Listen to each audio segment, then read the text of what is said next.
So here's some more practice with translational kinetic problems, again using the same skills we learned from our projectile motion. So this is going to use the same skills, but in a slightly more tricky way. What we're going to solve for this time is final velocity. Keep in mind that final velocity is not just one component of velocity, but it actually includes the total components of both the x and y vectors.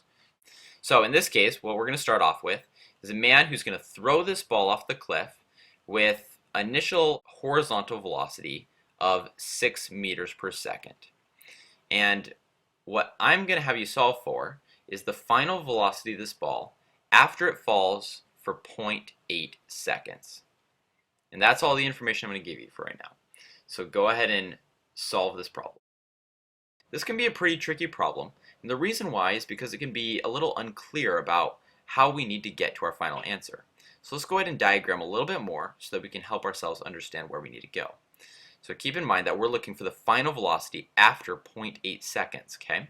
So it's probably still going to be in the air, so it's going to have some velocity, and obviously some of that velocity is going to be in x direction, since this velocity has no acceleration acting on it.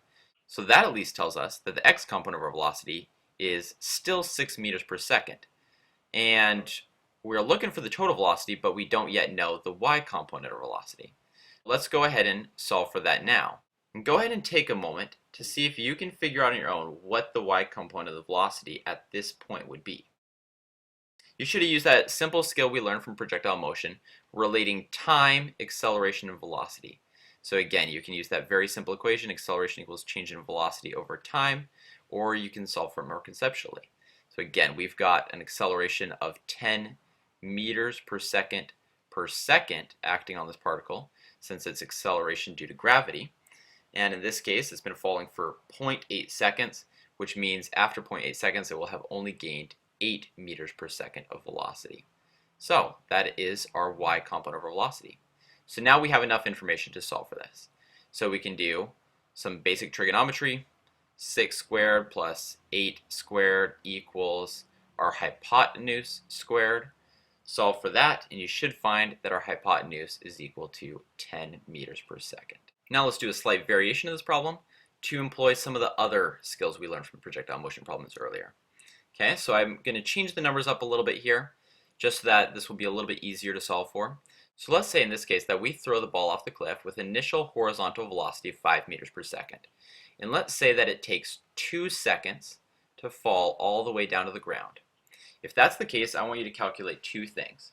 Number one, calculate how high this cliff was. Number two, I want you to calculate how far our projectile went before it hit the ground. For calculating how far our particle went, that should have been fairly easy for you. We simply take our 5 meter per second horizontal velocity, which is the only thing that influences how far it goes, and multiply that by the time it was in the air for, which in this case was 2 seconds. So 5 meters per second times 2 seconds gives us a total displacement of 10 meters. And that's it. Solving for y displacement, on the other hand, can be a little bit trickier because, again, we have a changing velocity. But keep in mind that we threw it off the cliff perfectly horizontally, which means that we had an initial y velocity of 0 meters per second, and then it's going to hit the ground 2 seconds later.